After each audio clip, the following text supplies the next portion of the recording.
Hello, you're watching Shalom World News. I'm Katie Asco from Dublin, Ireland, and these are your latest headlines from around the world.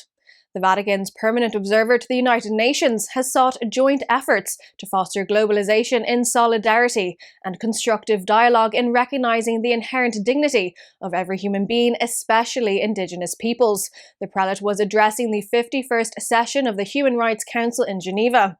The Archbishop said that everyone must respect diverse cultures and ensure the recognition of the inherent dignity of all. The envoy also warned against ideological colonization that threatens Indigenous peoples' traditions, history, and religious bonds. He reiterated the Holy See's commitment to respecting Indigenous cultures, their customs, languages, and traditions. The head of the Italian episcopate, Cardinal Matteo Zuppi, offered Mass at the tomb of St Francis of Assisi on Tuesday, the saint's feast day. During his homily, he prayed to St Francis for peace in Europe. He also implored the intercession of the stigmatist saint that the faithful have courage to face their trials and not run away from suffering. While addressing believers in the 13th century cathedral dedicated to the founder of the Order of Friars Minor, the Cardinal recounted an episode from the life of the saint. He recalled how St Francis, who used to be repulsed by the sight of lepers while leading a worldly life, underwent a profound transformation later on. The Archbishop of Bologna said that everyone can undergo a similar transformation in that what once seemed burdensome to us can become a source of sweetness. In 1939, Pope Pius XII declared St. Francis the co-patron of Europe, along with St. Catherine of Siena. The Catholic episcopate in the United States has released the names of the 10 candidates nominated for the post of president and vice president of the episcopate on Tuesday. An election will be held during the United States Conference of Catholic Bishops' Fall General Assembly in Baltimore, Maryland on November 14th to 17th. During the assembly, successors of outgoing President Archbishop Jose Gomez of Los Angeles and Vice President Archbishop Alan H. Vigneron of Detroit will be elected. The President and Vice President are elected to 3-year terms, which begin at the end of this year's General Assembly. The bishops will also vote for the new chairman of 6 of the conference's standing committees. The nominees chosen include Archbishop Cordileone of San Francisco, Archbishop Lori of Baltimore, and Archbishop Broglio of the Archdiocese for the Military Service. Invoking the guidance of the Holy Spirit, Catholic members of the legal profession in the US attended the 70th annual Red Mass on October 2nd at the Cathedral of St Matthew the Apostle in Washington DC. Marking the beginning of the legal year, the Holy Mass was offered by Cardinal Wilton Gregory of Washington DC. It was attended by 2 Supreme Court justices and several others. In his homily, Bishop John Barres of Rockville Centre, New York, noted that just as people seek competent counsel in legal situations, so too should they seek fervently the direction of the Holy Spirit. Other concelebrants included several local bishops and Archbishop Christophe Pierre, the Apostolic Nuncio to the United States. The Red Mass is a tradition of celebrating the Holy Eucharist, marking the beginning of the legal year. Archbishop William Lori of Baltimore, Maryland in the US has encouraged Catholics to practice radical solidarity and unconditional love for pregnant and parenting mothers. His words come 100 days after the US Supreme Court overturned Roe v. Wade in its landmark judgment. In a statement, Archbishop Lori, who also chairs the U.S. Bishops' Conference's Committee on Pro-Life Activities, called the Supreme Court's decision an answer to prayer and an opportunity to build a culture of life. Reiterating the Catholic Church's teaching on the dignity of human life, the prelate said pregnant women should be protected the same as the preborn. Welcoming the court decision that leaves abortion up to individual U.S. states, the Archbishop urged the faithful to work for an exemplar shift to make the world a place where all are welcomed. An American pro-life legal group has decried the U.S. state of California's move to make themselves a haven for transgender youth. Governor Gavin Newsom has inked bills that would ban other states from punishing children who come to California for gender surgeries and treatments related to the same. Condemning the move, the Christian legal advocacy group Alliance Defending Freedom said that the new law would breach federal law on child custody and jurisdiction since it supersedes the federal legislation, allowing states jurisdiction over child custody proceedings.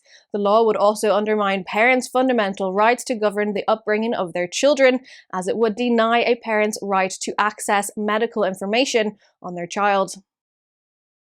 A Guatemalan cardinal has sent a strong response to Nicaraguan President Daniel Ortega's comments on the Catholic Church and the Pope. The president termed the church a perfect dictatorship during a recent address to the national police. However, Cardinal Ramazzini said although the church is not a democracy, it has a spirit of participation and communion that makes it possible for all to live in peace and harmony. He said this in a video message posted by the Latin American Bishops' Conference on October 1st. The Guatemalan cardinal told President Ortega that if he is a true Catholic, he must have respect for the church. The top prelate stressed that it is typical of dictators to create a basis for their dictatorial attitudes and actions in order to convince themselves. An historic Catholic cathedral in Britain will receive a grant for restoration to its original splendour. Built in the 1840s during the Victorian period, the Nottingham Cathedral was designed by renowned architect Augustus Welby Northmore Pugin and is dedicated to St Barnabas. The grant from the National Lottery Heritage Fund, amounting to over £250,000 or over $300,000 will cover 60% of the total cost of the project. The project is aimed at revamping the three chapels at the east end of the cathedral to the original design of its architect. Pugin was one of the pioneers of the Gothic Revival architectural style and is known for his work on the UK's Parliament building. Dean of the Cathedral, Canon Malachi Brett, said in a statement that they are delighted the Heritage Fund is supporting the restoration project. The Diocese of Nottingham covers the East Midlands of England and includes Leicester, Derby and Lincoln. Islamic State-affiliated militants are believed to have butchered 14 innocent civilians in the Democratic Republic of Congo in a surprise attack on October 1st. The incident took place in the turbulent region of Ituri in the eastern part of the country. The militants killed 14 residents of Kamata village with machetes, injuring 2 others. It is also reported that they abducted 2 children, and before leaving that they torched houses and other buildings.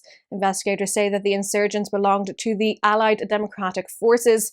The militant group originated in neighbouring Uganda and later spread to the Democratic Republic of Congo. They are one of the most violent of the more than 120 armed outfits operating in the eastern part of the country. Persecution watchdog Open Doors International ranks the Democratic Republic of Congo at number 40 on its list for Christian persecution. A European Human Rights Court has made an historic verdict upholding the value of life. The Human Rights Court has ruled that doctors in Belgium wrongly allowed a woman to be euthanized by lethal injection. According to the court, the euthanasia violated Article 2 of the European Convention on Human Rights, which says the right to life is protected by law. The incident occurred in 2012 when a physically fit 64-year-old obtained assisted suicide for untreatable depression. The woman consulted a leading euthanasia advocate who agreed to the life-ending procedure without discussing it with her son or any other family member. However, her son presented the historic euthanasia case to the Strasbourg court. On October 4th, the court partly sided with the woman's son, stating that Belgium failed to investigate the incident properly. However, the court also noted that there were no violations of the framework for euthanasia in the country established in 2002. Since then, over 27,000 people have lost their lives through euthanasia. Mexico is gearing up to host its second edition of the March for Life in 100 cities. The theme of this year's march on Sunday is in favor of women and life, which thousands are expected to attend. Alison Gonzalez, a Catholic activist and spokeswoman for the march, said during a press meeting that what attracts partakers is a deep appreciation for women, an enormous love of life, and a desire for peace. The march will begin at 11 a.m. local time from the National Auditorium in Mexico City to the Angel of Independence Monument. Similar marches will be held in cities across the country. In September last year, the Mexican Supreme Court declared that penalizing abortion is unconstitutional as it is no longer deemed a crime. Those are your latest headlines. Do join us tomorrow and visit swnews.org for more updates. Shalom.